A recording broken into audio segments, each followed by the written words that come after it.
كنتم خير أمة أخرجت للناس تأمرون بالمعروف وتنهون عن المنكر وتؤمنون بالله. إن الحمد لله نحمده ونستعينه ونستغفره ونعوذ بالله من شرور أنفسنا ومن سيئات أعمالنا. من يهده الله فلا مضل له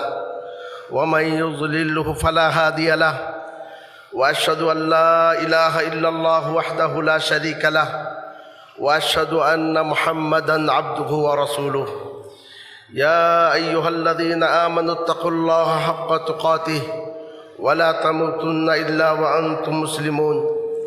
يا أيها الناس اتقوا ربكم الذي خلقكم من نفس واحدة وخلق منها زوجها وبث منهما رجالا كثيرا ونساء، واتقوا الله الذي تساءلون به والأرحام إن الله كان عليكم رقيبا. يا أيها الذين آمنوا اتقوا الله وقولوا قولا سديدا يصلح لكم أعمالكم ويغفر لكم ذنوبكم، ومن يطع الله ورسوله فقد فاز فوزا عظيما. أما بعد، فإن خير الحديث كتاب الله، وخير الهدي هدي محمد صلى الله عليه وسلم، وشر الأمور محدثاتها، وكل محدثة بدعة، وكل بدعة ضلالة، وكل ضلالة في النار. لوگو اللہ سے ڈرو، اس کا تقوی اختیار کرو اور تقوی کے تقاضوں کو پورا کرو، کیونکہ تقوی وہ وصف ہے جو انسان تقوی وہ وصف ہے جب انسان اس سے متصف ہو جاتا ہے تو ہدایت کی راہیں اس کے لیے کھل جاتی ہیں۔ اللہ رب العالمین نے فرمایا الف لام میم ذالک الکتاب لا ریب فیہ ھدی للمتقین، یہ کتاب ہے جس میں کوئی شک نہیں مگر یہ کتاب تقوی اختیار کرنے والوں کے لیے ہدایت کا باعث ہے۔ یہ وہ تقوی ہے جب انسان اس وصف سے متصف ہو جاتا ہے تو پھر برادران اسلام اور خواتین اس کے اعمال اللہ عز و جل کے پاس مقبول ہوتے ہیں۔ رب العالمین نے فرمایا انما یتقبل اللہ من المتقین، اللہ تعالیٰ تو متقیوں سے قبول کرتا ہے۔ اور تقوی وہ عمل ہے جب انسان اسے اختیار کر لیتا ہے تو پھر اس جنت کا حقدار ٹھہرتا ہے جس کی چوڑائی آسمان اور زمین کے برابر ہے۔ وَسَارِعُوا إِلَىٰ مَغْفِرَةٍ مِّن رَّبِّكُمْ وَجَنَّةٍ عَرْضُهَا السَّمَاوَاتُ وَالْأَرْضُ أُعِدَّتْ لِلْمُتَّقِينَ، اور تیز چلو اپنے رب کی مغفرت کی جانب اور اس جنت کی جانب جس کی چوڑائی آسمان اور زمین کے برابر ہے۔ اس جنت کو متقیوں کے لیے تیار کیا گیا ہے۔ برادران اسلام اور خواتین، حدیث شریف میں ہے کل قیامت کے روز نوح علیہ السلام کو اور ان کی قوم کو بلایا جائے گا، اور بعض روایتوں میں ہے کل قیامت کے روز ہر نبی کو اس کی امت کے ساتھ بلایا جائے گا، اور اس کے بعد نبی سے پوچھا جائے گا کیا تم نے ہماری دعوت کو، کیا تم نے ہماری بات کو اپنی امت تک پہنچا دی؟ نبی کہے گا ہاں میں نے پہنچا دی ہے۔ اور اس کی امت سے پوچھا جائے گا کیا انہوں نے میری باتیں تم تک پہنچا دی؟ لوگ کہیں گے ما اتانا من نذیر، ہمارے پاس کوئی ڈرانے والا نہیں آیا۔ اس کے بعد اللہ عز و جل اس نبی سے پوچھیں گے کہ تمہارا کوئی گواہ ہے، کوئی ہے جو تمہاری بات کی صداقت پر گواہی دے؟ نبی کہیں گے ہاں محمد صلی اللہ علیہ وسلم اور ان کی امت ہمارے حق میں گواہی دیں گے۔ اور اس کے بعد برادران اسلام اور خواتین، اس امت کو لایا جائے گا اور یہ امت اس میدان میں علی الاعلان گواہی دے گی کہ یہ لوگ جھوٹے ہیں، کیونکہ ان کے نبیوں نے ان تک تیرے سارے کے سارے احکام کو پہنچا دیے ہیں۔ اب اس امت سے پوچھا جائے گا تم تو بعد میں آئے، تمہیں کیسے معلوم ہوا کہ ان نبیوں نے اللہ کے دین کو، اللہ کی باتوں کو، اللہ کے کلام کو اللہ کے بندوں تک پہنچا دیا ہے، تو ہم یہ جواب دیں گے کہ ہم نے قرآن میں پڑھا ہے اور ہمارے نبی نے ہمیں یہ بات بتلائی ہے۔ اور اس کے بعد معزز سامعین کرام، نبی اکرم صلی اللہ علیہ وسلم اپنی امت کی صداقت پر گواہی دیں گے، اور یہ وہ بات ہے جس کی جانب اشارہ کرتے ہوئے اللہ رب العالمین نے فرمایا وَكَذَلِكَ جَعَلْنَاكُمْ أُمَّةً وَسَطًا لِتَكُونُوا شُهَدَاءَ عَلَى النَّاسِ وَيَكُونَ الرَّسُولُ عَلَيْكُمْ شَهِيدًا۔ اسی طریقے سے ہم نے تمہیں امت وسط بنایا، افضل امت بنایا، امت عادل بنایا، تاکہ تم لوگوں پر گواہ بنو اور رسول تم پر گواہ بنے۔ اور معزز سامعین کرام، صرف یہ نہیں کہ یہ امت کل قیامت کے روز میدان محشر میں شہادت حق کا فریضہ انجام دے گی، بلکہ دنیا میں بھی اس امت کی گواہی مقبول ہے۔ اللہ کے نبی صلی اللہ علیہ وسلم کے سامنے سے ایک جنازہ کا گزر ہوا، لوگوں نے اس پر خیر کے کلمات کہے، آپ صلی اللہ علیہ وسلم نے فرمایا وجبت وجبت، واجب ہو گئی، واجب ہو گئی۔ پھر ایک دوسرا جنازہ کا گزر ہوا، لوگوں نے اس پر دوسری بات کہی، شر کے کلمات کہے، آپ صلی اللہ علیہ وسلم نے فرمایا وجبت وجبت، واجب ہو گئی، واجب ہو گئی۔ لوگوں نے کہا اللہ کے رسول صلی اللہ علیہ وسلم وہ کون سی چیز ہے جو واجب ہو گئی؟ آپ صلی اللہ علیہ وسلم نے فرمایا جب تم نے ایک کی تعریف کی اس کے لیے جنت واجب ہو گئی، جب تم نے دوسرے کی برائی بیان کی اس کے لیے جہنم واجب ہو گئی۔ انتم شہداء اللہ فی الارض، انتم شہداء اللہ فی الارض، انتم شہداء اللہ فی الارض، تم زمین میں اللہ کے گواہ ہو، تم زمین میں اللہ کے گواہ ہو، تم زمین میں اللہ کے گواہ ہو۔ معزز سامعین کرام، یہ امت جو امت محمد صلی اللہ علیہ وسلم ہے، ساری امتوں میں سب سے افضل امت ہے۔ یہ وہ امت ہے جو ساری امتوں میں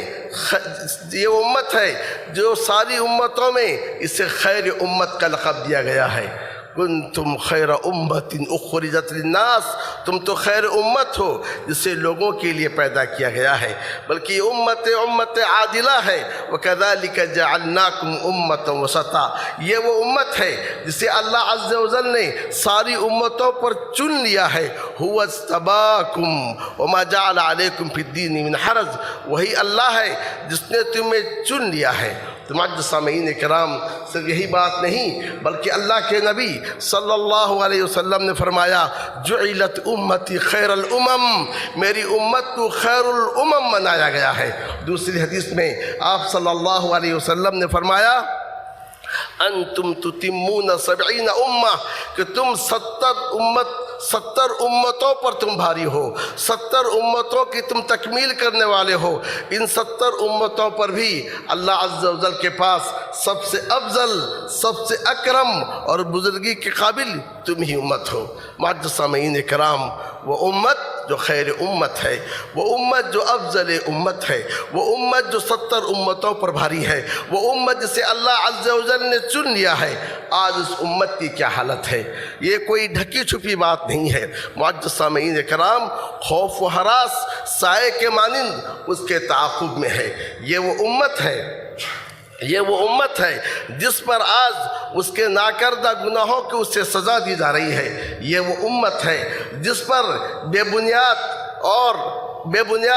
غلط سلط کے الزامات اس کے سر پہ تھوپے جا رہے ہیں۔ معزز سامعین کرام، صرف یہی بات نہیں، یہ وہ امت ہے جس کے خیر کو شر کی شکل میں پیش کیا جا رہا ہے، اور اس طریقے سے اس امت کی شبیہ کو اس قدر بگاڑا جا رہا ہے، اس قدر بھونڈے شکل میں پیش کیا جا رہا ہے کہ انسانیت کے سامنے اسے ایک بھیانک قوم کی شکل میں پیش کیا جا رہا ہے۔ دوستو اور عزیزو، سوال یہ ہے کہ آخر اس امت کی حالت ایسی کیوں بنی؟ کیا یہ وہ امت نہیں ہے جس کے لیے اللہ عز و جل نے قرآن مجید میں عزت اور غلبہ کا وعدہ کیا ہے؟ وَلِلَّهِ الْعِزَّةُ وَلِرَسُولِهِ وَلِلْمُؤْمِنِينَ، عزت اور غلبہ اللہ کے لیے ہے، اس کے رسول کے لیے ہے اور مومنوں کے لیے ہے۔ کیا یہ وہ امت نہیں ہے جس کے لیے اللہ عز و جل نے استخلاف فی الارض کا وعدہ کیا ہے؟ وَعَدَ اللَّهُ الَّذِينَ آمَنُوا مِنْكُمْ وَعَمِلُوا الصَّالِحَاتِ لَيَسْتَخْلِفَنَّهُمْ فِي الْأَرْضِ، تم میں سے جو ایمان لائے اور عمل صالح کیے اللہ نے ان سے وعدہ کیا ہے البتہ ضرور انہیں زمین میں خلافت عطا کرے گا۔ بلکہ اللہ عز و جل نے یہ بھی فرمایا کتب اللہ لأغلبن انا ورسلی، اللہ نے لکھ دیا ہے غلبہ میرے لیے ہے اور میرے رسولوں کے لیے ہے۔ اور یہ بھی اللہ عز و جل نے فرمایا وَلَقَدْ كَتَبْنَا فِي الزَّبُورِ مِن بَعْدِ الذِّكْرِ أَنَّ الْأَرْضَ يَرِثُهَا عِبَادِيَ الصَّالِحُونَ، ہم نے زبور میں ذکر کے بعد نصیحت کے بعد یہ بات لکھ دی ہے کہ زمین کے وارث میرے صالح بندے ہی ہوں گے۔ تو معزز سامعین کرام، قرآن مجید کے کلام سے بڑھ کر کس کا کلام سچا ہو سکتا ہے؟ اللہ عز و جل کے وعدے کے سے بڑھ کر کس کا وعدہ سچا ہو سکتا ہے؟ لیکن آخر اس امت کی ضرورت کیوں بنی ہوئی ہے؟ وہ امت جو کل تک انسانیت کو دے رہی تھی اور آج ہاتھ پھیلائے ہوئے کیوں کھڑی ہوئی ہے؟ وہ امت جو کل تک انسانیت کے ہراول دستے میں تھی، سب سے آگے دستے میں تھی، آج اسے سب سے پیچھے کیوں کھڑا کیا گیا ہے؟ وہ امت جو انسانیت کو راہ بتلاتی تھی اور راستے کو تلاش کرنے میں لگی ہوئی ہے، وہ امت جو دنیا کو روشنی دے رہی تھی آج اندھیروں میں کیوں بھٹک رہی ہے؟ برادران اسلام، معزز سامعین کرام اور سامعات، حقیقت یہ ہے کہ قرآن مجید میں اور اللہ عز و جل نے جہاں کہیں ہمارے لیے عزت کا وعدہ کیا، غلبہ کا وعدہ کیا، استخلاف فی الارض کا وعدہ کیا، زمین میں تمکین کا وعدہ کیا، وہیں اللہ عز و جل نے چند شروط بھی رکھے ہیں، وہاں اللہ عز و جل نے چند اوصاف بھی بیان کیے ہیں۔ آئیے آج ہم جائزہ لینے کی کوشش کریں، کیا ہم ان شروط پر اتر رہے ہیں یا کہ ہم نے ان شروط سے اپنے پیچھا چھوڑا لیا ہے؟ لہذا جب ہم ان شروط کو اپنائیں گے تو ضرور یہ وعدے پورے ہوں گے، جب ہم ان شروط سے دور ہوتے ہوئے جائیں گے تو پھر یہ القاب بھی ہم سے دور ہوتے ہوئے جائیں گے۔ اللہ عز و جل نے سورہ منافقین میں جہاں اپنے لیے، اپنے رسول کے لیے اور مومنوں کے لیے عزت کا وعدہ کیا ہے، وہیں اللہ عز و جل نے ایک شرط رکھی ہے وَلِلَّهِ الْعِزَّةُ وَلِرَسُولِهِ وَلِلْمُؤْمِنِينَ، عزت اللہ کے لیے ہے، اس کے رسول کے لیے ہے اور مومنوں کے لیے ہے۔ شرط ہے ایمان،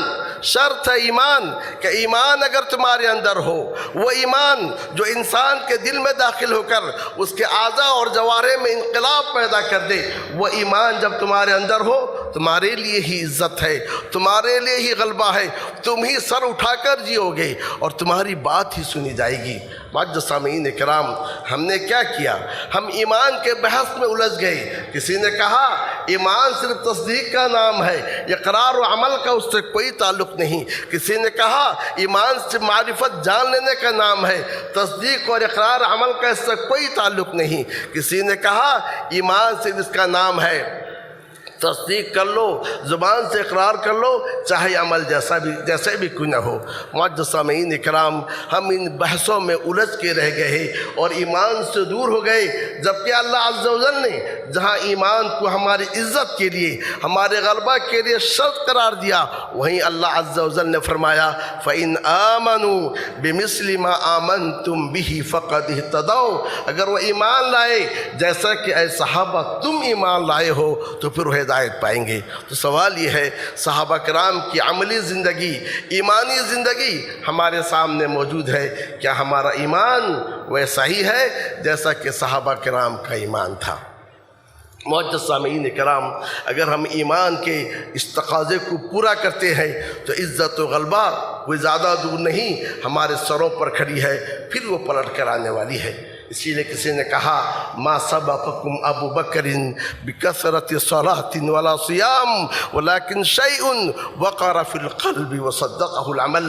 ابو بکر زیادہ نماز یا زیادہ روزے سے تم سے آگے نہیں بڑھے تھے، لیکن ایک چیز ایسی تھی جو دل میں داخل ہو گئی تھی اور عمل نے اس کی تصدیق کی ہے۔ لہذا معزز سامعین کرام، اگر آج ہم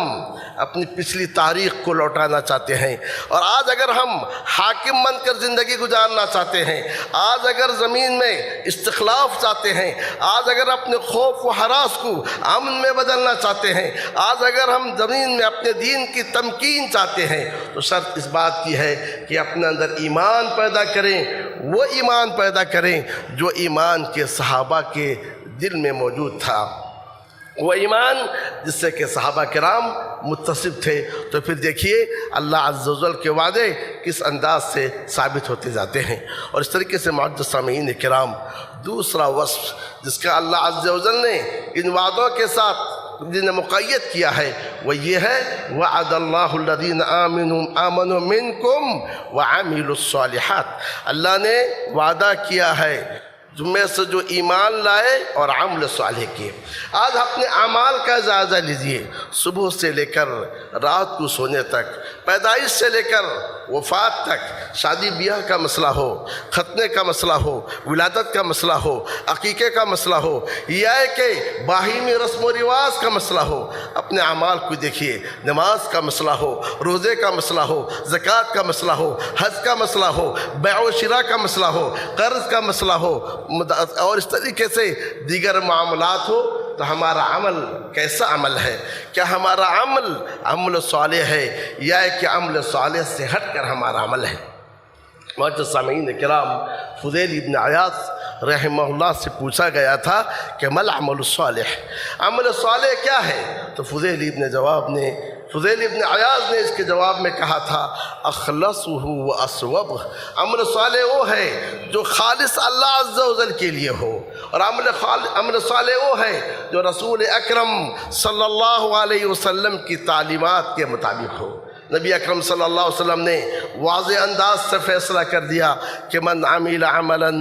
لیس علیہ امرنا فہو رد، جس نے کوئی ایسا عمل کیا جس پر ہمارا حکم نہیں وہ مردود ہے۔ تو معزز سامعین کرام، آج ہم اپنی زندگی میں بہت سارے اعمال کرتے ہیں، انہیں ہم عمل صالح کے روپ میں پیش کرتے ہیں، لیکن معزز سامعین کرام، کیا وہ عمل صالح ہے؟ کیا وہ نبی اکرم صلی اللہ علیہ وسلم کی تعلیمات کے مطابق ہے؟ کیا وہ قرآن و حدیث کے مطابق ہے، یا کہ اس میں ہم نے اپنے نفس کو داخل کر دیا ہے، اپنے آباء اور اجداد کی تقلید کو داخل کر دیا ہے، یا کہ مختلف قسم کے رسوم و رواج کو داخل کر دیا ہے؟ معزز سامعین کرام، ضرورت ہے اس بات کی کہ آج امت بحیثیت مجموعی اس پر غور کرے کہ آج یہ امت جس نتیجے تک پہنچی ہوئی ہے کہ اس کے اسباب کیا ہیں۔ معزز سامعین کرام، ایمان اور عمل صالح یہ وہ اساسی شروط ہیں، جب بندہ اس کو پورا کر لے گا تو پھر برادران اسلام وہ ساری کی ساری چیزیں لوٹ کر آئیں گی جو کہ ہم سے رٹ گئی ہیں۔ بلکہ اللہ عز و جل نے اسی آیت میں جس میں استخلاف فی الارض کے لیے ایمان اور عمل صالح کا وعدہ کیا ہے، وہیں آگے چل کر یہ بھی کہا کہ اللہ تمہارے خوف کو امن میں بدل دے گا، زمین میں تمہارے دین کی تمکین عطا فرمائے گا، لیکن ایک شرط، وہ شرط یہ ہے یعبدوننی لا یشرکون بی شیئا، وہ میری عبادت کریں اور میرے ساتھ کسی چیز کو شریک نہ ٹھہرائیں۔ اب بتلائیے کہ شرک کے کیسے کیسے اڈے ہیں جنہیں ان مسلمانوں نے بنا لیا ہے۔ صبح سے شام تک وہ پیشانی جسے اللہ عز و جل نے بنایا ہے، ہم کس کس کے سامنے سے نہیں جھکاتے ہیں، اللہ کے سوا کس کس کے لیے ہم تعظیم نہیں کرتے ہیں، اور وہ قربانی جو اللہ کے لیے ہونی چاہیے، وہ نظر و نیاز جو اللہ عز و جل کے لیے ہونی چاہیے، ہم نظر و نیاز کو کہاں کہاں چڑھاتے ہیں، اور قربانی کو جانوروں کو کس کے نام پر اور کس کے تقرب کے لیے پیش کرتے ہیں۔ لعن اللہ من ذبح لغیر اللہ، اللہ اس پر لعنت کرے جو غیر اللہ کے لیے ذبح کرے۔ اللہ کا گھر کعبۃ اللہ ہے جس کا طواف مشروع ہے، اور دنیا میں کتنے ایسے گھر ہیں جن کے ہم طواف کرتے ہوئے نظر آتے ہیں۔ تو معزز سامعین کرام، یہ وہ توحید ہے جو ان شروط میں سے ایک اساسی شرط ہے جس سے مسلمان اپنے گم کردہ راستے کو واپس لا سکتے ہیں۔ اور ایک جگہ اللہ عز و جل نے شرط لگایا کہ میرے بندے ہوں، تو آج اس کا ہم اندازہ لگا سکتے ہیں کہ ہر شخص بغیر کسی سے پوچھے ہوئے اندازہ لگا سکتا ہے کہ وہ اللہ کا بندہ بن کر جی رہا ہے یا کہ اللہ کے علاوہ کسی اور کا بندہ بن کر جی رہا ہے۔ تو معزز سامعین کرام، ایک طرف امت اپنے ان بدعمالیوں کی وجہ سے، ایمان سے دور ہونے کی وجہ سے گرداب میں پھنسی ہوئی ہے، بھور میں پھنسی ہوئی ہے، نکلنے کا کوئی راستہ نہیں ہے، ہر طرف سے اسے گھیرا جا رہا ہے۔ لیکن دوسری طرف معزز سامعین کرام، اس امت کو سب سے بڑا خطرہ جو لاحق ہے وہ جذباتیت سے ہے، اور آج امت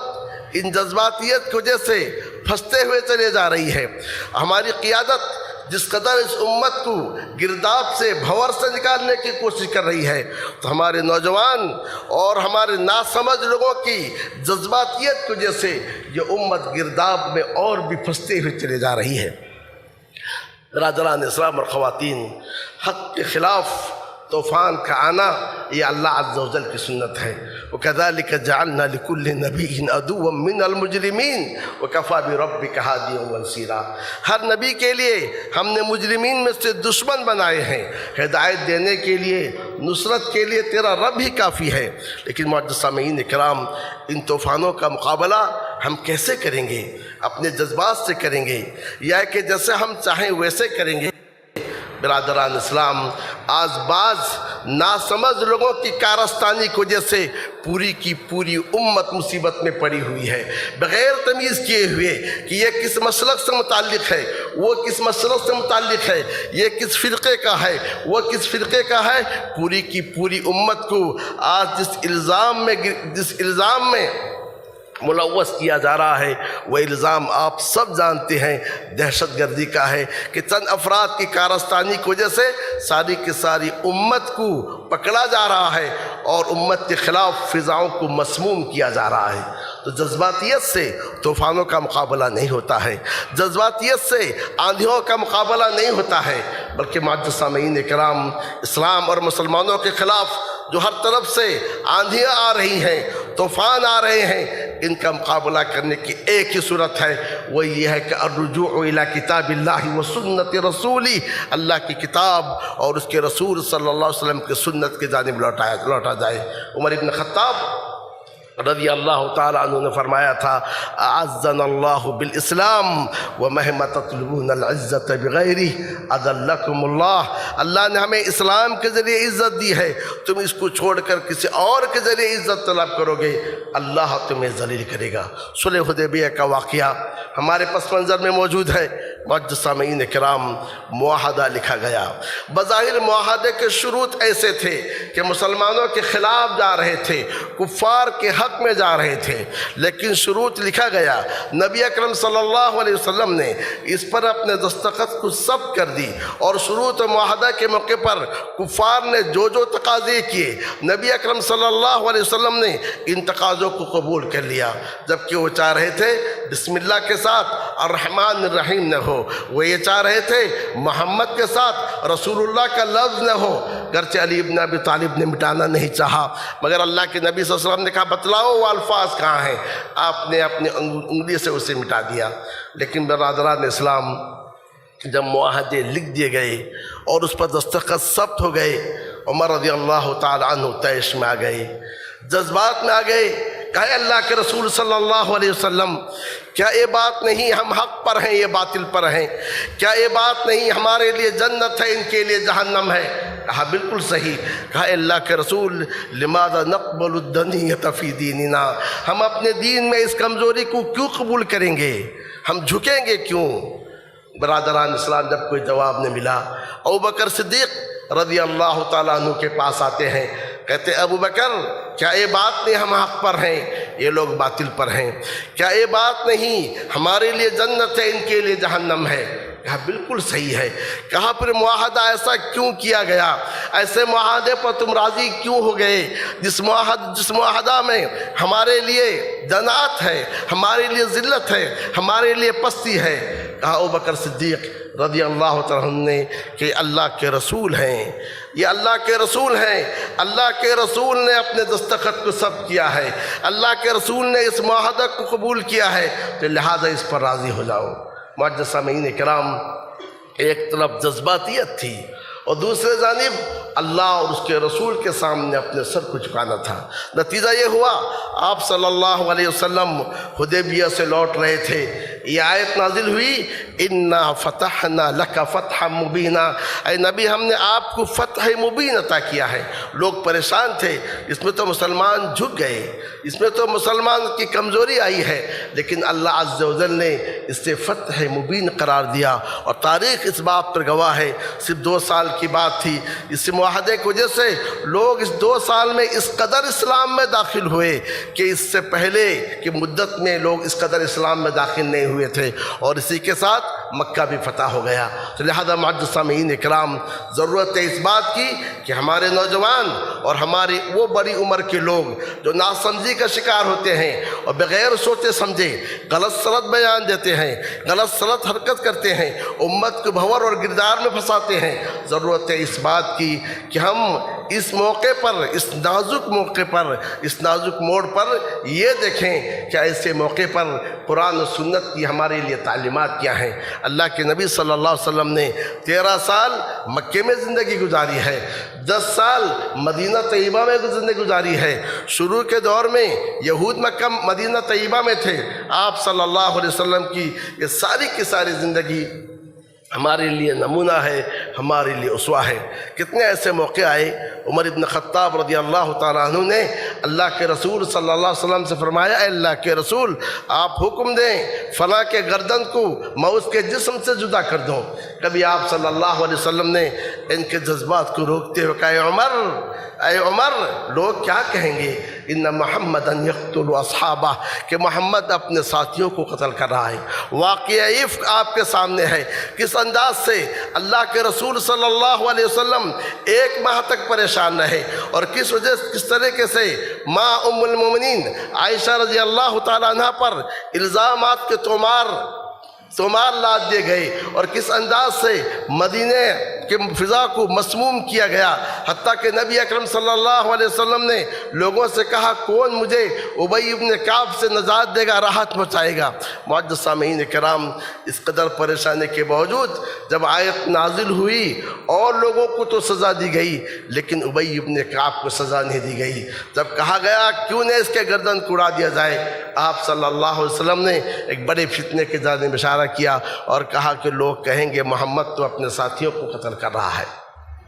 اور برادران اسلام، ایک دوسرے موقع پر جب ایک صحابی کا مسئلہ پیش آیا تھا جنہوں نے ایک راز کو فاش کر دیا کہ فتح مکہ پر حملے کے تعلق سے ایک راز کو فاش کر دیا تھا، اس موقع پر بھی عمر ابن خطاب رضی اللہ تعالیٰ عنہ نے کہا تھا، اے اللہ کے رسول صلی اللہ علیہ وسلم آپ مجھے اجازت دیجئے میں ان کے سر کو گردن سے جدا کر دوں۔ آپ نے کہا کہ اے عمر تمہیں کیا معلوم، اللہ اہل بدر کے اعمال سے پہلے ہی سے واقف ہو چکا ہے، اسی لیے تو کہا ہے اہل بدر جو چاہے کرو میں تمہارے اگلی اور پچھلے سارے گناہ کو معاف کر دیا ہوں۔ تو معزز سامعین کرام، تو کہنے کا مقصد یہ ہے کہ اس وقت امت کو گھیرا جا رہا ہے، اس وقت امت اپنے تاریخ کے سب سے بدترین دور سے گزر رہی ہے۔ تو ان حالات میں ہمیں کیا کرنا چاہیے؟ سب سے پہلی بات یہ ہے کہ ان حالات میں ہمیں جذباتیت سے،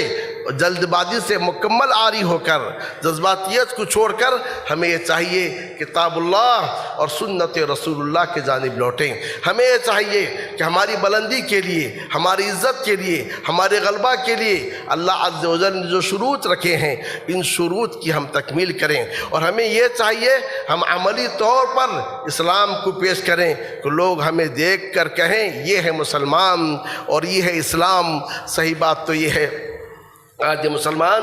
جو مختلف فرقوں میں، مختلف مسلکوں میں بیٹھ گئے، کتاب اللہ اور سنت رسول اللہ کو چھوڑ کر مختلف آراء کو، مختلف خیالات کو اور مختلف اجتہادات کو جو اپنا لیے، اور اس کی وجہ سے اسلام کی جو غلط تصویر انسانیت کے سامنے پیش ہو رہی ہے اس کا یہ نتیجہ ہے، یہ خمیازہ ہے جو ہم بھگت رہے ہیں۔ ضرورت ہے اس بات کی کہ اس اہم ترین موڑ میں امت ان مسائل پر غور کرے، ہماری قیادت ان مسائل پر غور کرے اور امت کو اس بھنور سے نکالے۔ معزز سامعین کرام، ان باتوں سے مایوس ہونے کی بات نہیں ہے، اس امت پر ایسے ہی بے شمار موڑ گزر چکے ہیں۔ ایک وقت تو ایسا آیا تھا کہ خلیفہ بغداد کو بورے میں رکھ کر روندا گیا تھا، اور ایسا لوگ سمجھ رہے تھے کہ خلافت کی اینٹ سے اینٹ بجا دی گئی، اب اسلام ختم ہوا۔ اسلام ختم نہیں ہوا، بلکہ بغداد سے اسلام نکل کر انڈونیشیا تک پہنچا، بغداد سے اسلام نکل کر ہندوستان تک پہنچا اور مختلف علاقوں میں پھیلتا ہوا چلا گیا۔ اور اسی طریقے سے ایک وقت اس امت پر ایسا بھی آیا کہ جب کہ خلافت کو رون دیا گیا، اور ایسے بھی اس امت پر ایسا وقت آیا 1857 میں کہ جب کہ ایسا لگ رہا تھا کہ امت کو ختم کیا جا رہا ہے، لیکن ان سارے کے سارے موڑ سے گزرتے ہوئے، طوفانوں سے گزرتے ہوئے آج امت اس سے کہیں بہتر حالت میں موجود ہے۔ تو ضرورت ہے اس بات کی ہم خود اسلام کا عملی نمونہ بنیں، سچا نمونہ بنیں، کتاب اللہ سنت رسول اللہ کو اپنائیں اور اس دعوت کو حکمت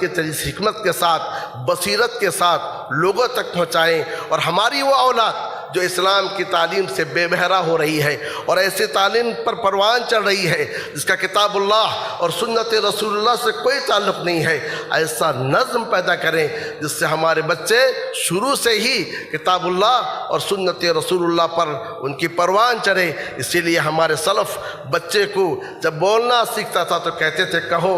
آمنت باللہ وکفرت بالطاغوت، میں اللہ پر ایمان لایا اور طاغوت کا انکار کیا۔ اس لحاظ سے ہم اگر اپنی نئی نسل کی تربیت کریں گے ایمان پر، عمل صالح پر، تو پھر وہ چیز کوئی بعید نہیں ہے۔ وما ذلک علی اللہ بعزیز۔ اللہ عز و جل سے میری دعا ہے کہ آج امت جس نرغے میں پھنسی ہوئی ہے، جس گرداب میں پھنسی ہوئی ہے، جن مسائل کا شکار ہے، جو آگ اس امت کو جھلسا دے رہی ہے، اللہ عز و جل اس امت پر اپنے رحم فرمائے اور ہم سبوں کو اس کی توفیق دے کہ ہم کتاب اللہ اور سنت رسول اللہ کے جانب لوٹیں۔ معزز سامعین کرام، امت محمدیہ چاہے حالات جیسے بھی ہوں، چاہے دنیا انہیں جہاں بھی رکھے، لیکن خیر امت کا لقب جو اللہ عز و جل نے اسے دیا ہے، قیامت تک اس لقب کو کوئی اس سے چھین نہیں سکتا ہے۔ یہ وہ لقب ہے جو اللہ عز و جل نے اسے دیا ہے، تا قیامت قرآن مجید کی تلاوت ہونے والی ہے اور اس لقب سے اسے موسوم کیا جائے گا۔ اس امت کو دیگر ساری امتوں پر کئی حیثیت سے فوقیت حاصل ہے۔ کچھ ایسی چیزیں ہیں جن کا تعلق دنیا سے ہے اور کچھ ایسی چیزیں ہیں جن کا تعلق آخرت سے ہے۔ اس امت کے خصائص میں سے پہلی خصوصیت یہ ہے کہ یہ وہ امت ہے جسے ایسی شریعت عطا کی گئی ہے جو شریعت اگلی شریعتوں کے مقابلے میں بالکل آسان ہے، سہل ہے۔ آپ صلی اللہ علیہ وسلم نے فرمایا کہ بعثت بالحنیفیۃ السمحاء، مجھے ایک ایسے دین کے ساتھ، شریعت کے ساتھ بھیجا گیا ہے کہ جس میں حنیفیت توحید ہے، سمحا بالکل سہل اور آسان دین ہے۔ اور اللہ تعالیٰ نے فرمایا هو اجتباکم، اس نے تمہیں چن لیا ہے، وما جعل علیکم فی الدین من حرج، تمہارے لیے دین میں کوئی حرج نہیں رکھا ہے۔ لیکن افسوس کی بات یہ ہے فقہی موشگافیوں کی وجہ سے، مسلکی تقسیم کی وجہ سے ہم نے اس شریعت کو بوجھل بنا کر رکھ دیا ہے۔ اللہ عز و جل نے اس نبی کے تعلق سے فرمایا تھا وَيَزْعُ عَنْهُمْ إِسْرَهُمْ وَالْأَغْلَالَ الَّتِي كَانَتْ عَلَيْهِمْ، یہ وہ نبی ہے جو ان سے اس بوجھ کو اور بیڑیوں کو اٹھا کر پھینکتا ہے جس پر اگلی امتیں تھیں۔ معزز سامعین کرام، ان آسانیوں میں سے ایک تو یہ ہے کہ ہم جو 4 رکعت والی نمازیں ہیں، کوئی اگر بیمار ہو، مسافر ہو، 4 کے بجائے اس کے لیے تخفیف ہے، 2 رکعت پڑھ لے۔ اور اگر وضو کرنے میں یا کہ غسل کرنے میں تکلیف ہو، مشقت ہو، تو اس کے بدلے ہمارے لیے تیمم مشروع کیا گیا ہے۔ اور اس طریقے سے اگلی امتوں میں اگر پیشاب کا کوئی قطرہ جسم سے لگ جاتا تو اس کی پاکی یہ تھی اس کو کینچی سے کاٹا جائے، اور ہمارے لیے آسانی یہ ہے ہم اسے دھو دیں، اس سے پاکی حاصل ہو جاتی ہے۔ اگلی امتوں پر مال غنیمت حلال نہیں تھا کہ یا تو بعض قومیں ایسے تھیں جن کے لیے جہاد مشروع نہیں تھا، اور بعض قومیں ایسے تھیں جو جہاد کرتی تھیں، میدان جنگ میں جو بھی مال غنیمت جمع ہوتا اس کو ایک آگ آتی جلا لیتی تھی۔ لیکن ہمیں کہا گیا فَكُلُوا مِمَّا غَنِمْتُمْ حَلَالًا طَيِّبًا، جو کچھ تم نے غنیمت میں حاصل کیا ہے کھاؤ، یہ تمہارے لیے حلال ہے، پاکیزہ ہے۔ اور نبی اکرم صلی اللہ علیہ وسلم نے فرمایا وَحِلَّتْ لِيَ الْغَنَائِمُ، غنائم کے مال میرے لیے حلال کیے گئے ہیں۔ اگلی امتوں کے لیے دیت نہیں تھی،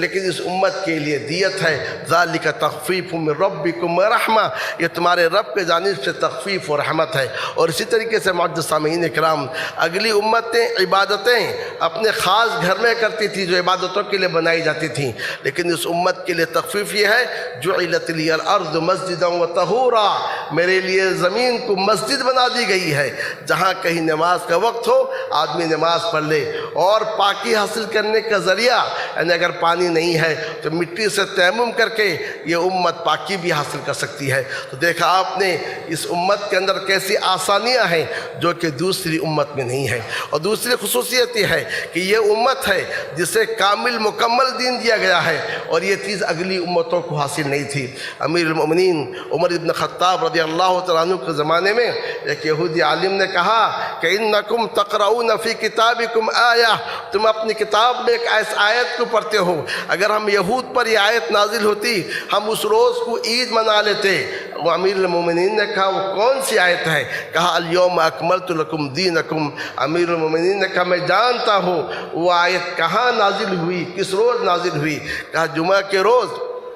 یوم عرفہ کے دن شام کے وقت یہ آیت نازل ہوئی، اور الحمدللہ عرفہ کا دن مسلمانوں کا عرفہ کے میدان میں حاجیوں کے جمع ہونے کا دن ہے، اور جمعہ کا دن مسلمانوں کا اجتماع کا دن ہے۔ ہمیں الگ سے اجتماع کے لیے کوئی دن منانے کی ضرورت نہیں ہے۔ اور معزز سامعین کرام، یہ وہ امت ہے جو امت موفقہ الی الخیر ہے۔ اس امت کو ہمیشہ خیر کے جانب اس کی توفیق دی گئی ہے۔ آپ صلی اللہ علیہ وسلم نے جمعہ کے دن کے تعلق سے فرمایا یہود و نصارہ ہم سے پہلے آئے، اس دین کے تعلق سے، اس روز کے تعلق سے اختلاف پہ پڑ گئے، اور کسی نے یوم السبت ہفتے کو اپنایا، کسی نے یوم الاحد اتوار کو اپنایا، لیکن اللہ عز و جل نے ہمیں جمعہ کے لیے ہدایت دی ہے۔ اور پھر معزز سامعین کرام، یہ امت مرحومہ ہے۔ اللہ عز و جل کا وعدہ ہے اس امت کو ایک عام قحط کے ذریعے بھی ہلاک نہیں کرے گا، یا عام کسی ڈبونے کے ذریعے سے ہلاک نہیں کرے گا۔ اور اس طریقے سے یہ وہ امت ہے کہ ساری کی ساری امت کسی معاملے میں جمع ہو تو غلطی سے محفوظ ہے، معصوم ہے۔ آپ صلی اللہ علیہ وسلم نے فرمایا لا تستمع امتی علی ضلالہ، میری ساری کی ساری امت گمراہی پر جمع نہیں ہو سکتی۔ کسی معاملے میں ساری کی ساری امت متفق ہو جائے تو اس کا مطلب وہ چیز حق ہے، وہ چیز جو ہے غلط نہیں ہے۔ اور اس طریقے سے اس امت کے لیے غلطی سے کوئی کام ہو جائے، بھول سے کوئی کام ہو جائے، یا کہ کسی چیز پر مجبور کیا جائے، یا کہ دل میں کوئی خیال آئے، اس پر کوئی مواخذہ نہیں ہے جب تک کہ اس خیال کو بات نہ کر لے یا کہ اس پر عمل نہ کر لے۔ تو اس طریقے سے معزز سامعین کرام، یہ وہ امت ہے جس کے وہ خصوصیات ہیں جو خصوصیات کے دیگر امتوں کے لیے نہیں ہے۔ اور جہاں تک آخرت کی بات ہے تو معزز سامعین کرام، کل قیامت کے روز جیسا کہ آپ نے خطبہ کے آغاز میں سنا کہ یہی وہ امت ہے جو شہادت حق کا فریضہ انجام دے گی، پھر یہی وہ امت ہے جو سب سے پہلے صراط کو عبور کرے گی، یہی وہ امت ہے جو سب سے پہلے جنت میں داخل ہوگی۔ نبی اکرم صلی اللہ علیہ وسلم نے اپنے صحابہ سے کہا کیا تمہیں یہ بات خوش نہیں کرتی ہے کہ تم اہل جنت کے ربو ہوگے، پاؤ ہوگے؟ صحابہ کرام نے خوشی سے اللہ اکبر کہا۔ پھر آپ نے کہا کیا تم اس بات سے خوش نہیں ہو تم جنت کے ثلث ہوگے؟ تو لوگ صحابہ کرام اس پر بھی خوشی سے اللہ اکبر کہا۔ تو آپ صلی اللہ علیہ وسلم فرمایا میں امید کرتا ہوں جنت کے آدھے لوگ میری امت سے ہوں گے۔ تو معزز سامعین کرام، دیکھیے اللہ عز و جل کے پاس اس امت کی کتنی اہمیت ہے اور اس امت کی کس قدر فضیلت ہے۔ بلکہ معزز سامعین کرام، یہ وہ امت ہے جس کے لیے خیر کے دروازے کھول دیے گئے ہیں۔ لیلۃ القدر کی ایک عبادت 84 سال عبادت کی عمر اس سے حاصل ہو جاتی ہے، اور ایسے ہی کتنے ایسے ابواب ہیں جس میں اس امت کے لیے خیر کے دروازے کھول دیے گئے ہیں۔ آپ صلی اللہ علیہ وسلم نے فرمایا میری امت کی مثال ایسے شخص کی ہے کہ جیسا کہ کسی نے چند مزدور کو کام پہ رکھا اور کہا کہ تم جو ہے صبح سے لے کے دوپہر تک کام کرو، تمہیں ایک ایک قیراط دیا جائے گا۔ وہ لوگ آئے، صبح سے لے کے دوپہر تک کام کیے، ایک ایک قیراط لے کر واپس ہو گئے۔ دوسرے کو کہا گیا کہ تم دوپہر سے لے کے عصر تک کام کرو، تمہیں ایک ایک قیراط دیا جائے گا۔ وہ بھی دوپہر سے عصر تک کام کیے، ایک ایک قیراط لے کر چلے گئے۔ پھر تیسرے قسم کے لوگوں کو بلایا گیا، کہا گیا عصر سے لے کے مغرب تک کام کرو، تمہیں 2 قیراط دیے جائیں گے۔ تو پہلے جو صبح سے ظہر تک تھے وہ یہود تھے، ظہر سے عصر جو تھے وہ لوگ نصارہ تھے، اور عصر سے مغرب تک جو تھے یہ وہ امت ہے۔ اور معزز سامعین کرام، اس پر یہود و نصارہ غضبناک ہو جائیں گے اور کہیں گے یہ تو ہم پر ظلم ہے، ہم زیادہ کام کیے اور اجر کم ملا۔ اللہ عز و جل ان سے کہے گا کیا میں نے تمہارے حق میں کوئی کمی کی ہے؟ کہا نہیں۔ کہا میں نے انہیں جو 2 قیراط دیا ہے یہ میرا فضل ہے، میں اپنے فضل کو جسے چاہتا ہوں نوازتا ہوں۔ تو معزز سامعین کرام، یہ ہے وہ امت جس کی یہ ساری کی ساری فضیلتیں ہیں، یہ ہے وہ امت جسے اللہ عز و جل نے ساری کی ساری امتوں پر فوقیت اور فضیلت عطا کی ہے۔ امت کی یہی افضلیت، امت کی یہی فضیلت، امت کی یہی فوقیت ہے جو اغیار کے آنکھوں میں چبھ رہا ہے اور جس کی وجہ سے امت کو ہر طرف سے گھیرا جا رہا ہے۔ تو ہمیں یہ چاہیے کہ ایسے موقع پر ہم اپنی جس بنیاد پر ہمیں فوقیت، فضیلت، شرف اور عظمت دی گئی ہے، ان بنیاد کو سمجھنے کی کوشش کریں اور اللہ کی کتاب اور اس کے رسول صلی اللہ علیہ وسلم کی سنت کی جانب لوٹیں سلف صالح کے فہم کے مطابق، تاکہ ہم اپنے گم کردہ راستے کو پھر واپس لے سکیں، اور جو مناسب ہم سے چھٹ گئے ہیں انہیں ہم واپس لیں، جو عزت ہم سے روٹ گئی ہے وہ عزت پھر واپس آ جائے۔ برادران اسلام، یہ اللہ عز و جل کی سنت ہے، ان اللہ لا یغیر ما بقوم حتی یغیر ما بانفسہم۔ اللہ عز و جل کسی قوم کی حالت کو اس وقت تک نہیں بدلتا جب تک کہ وہ اپنے آپ کو نہ بدل لیں۔ تو لہذا یہاں سے اٹھتے ہوئے یہ عزم کر کے جائیں ہم اپنے آپ کو بدلیں گے اور کتاب و سنت کی روشنی میں ہم اپنی زندگی گزاریں گے۔ اللہ عز و جل سب کو اس کی توفیق عطا فرمائے۔ اور جمعہ کا دن ہے جو سید الایام ہے، خیر الایام ہے، سید الایام اور خیر الایام میں سید الانبیاء محمد ابن عبداللہ صلی اللہ علیہ وسلم پر صلاۃ و سلام بھیجنے کی خاص خصوصیت ہے، اور اللہ عز و جل نے صلاۃ و سلام بھیجنے کا حکم دیتے ہوئے فرمایا ان اللہ و ملائکتہ یصلون علی النبی یا ایھا الذین آمنوا صلوا علیہ وسلموا تسلیما اللہم صل علی محمد وعلی آل محمد کما صلیت علی ابراہیم وعلی آل ابراہیم انک حمید مجید اللہم بارک علی محمد وعلی آل محمد کما بارکت علی ابراہیم وعلی آل ابراہیم انک حمید مجید اللہم اقسم لنا من خشیتک ما تحول به بيننا وبين معصيتك ومن طاعتك ما تبلغنا به جنتك ومن اليقين ما تهون به علينا مصائب الدنيا ومتعنا اللهم بأسماعنا وأبصارنا وقواتنا ما أحييتنا واجعله الوارث منا واجعل ثأرنا على من ظلمنا وانصرنا على من عادانا ولا تجعل الدنيا أكبر همنا ولا مبلغ علمنا ولا إلى النار مصيرنا اللهم لا تسلط علينا بذنوبنا من لا يخافك فينا ولا يرحمنا اللهم إنا نسألك موجبات رحمتك وعزائم مغفرتك والغنيمة من كل بر والسلامة من كل إثم والفوز بالجنة والنجاة من النار اللهم لا تدع لنا ذنبا إلا غفرته ولا هما إلا فرجته ولا عيبا إلا سترته ولا دينا إلا قضيته ولا مريضا إلا شفيته ولا حاجة من حوائج الدنيا هي لك رضا ولنا فيها صلاح إلا قضيتها برحمتك يا أرحم الراحمين اللهم اعز الاسلام والمسلمين اللهم اعز الاسلام والمسلمين اللهم اعز الاسلام والمسلمين واذل الشرك والمشركين ودمر اعداء الدين اللهم من ارادنا واراد الاسلام والمسلمين بسوء فاشغله بنفسه واجعل تدبيره تدميره يا قوي يا عزيز اللهم اغفر للمؤمنين والمؤمنات والمسلمين والمسلمات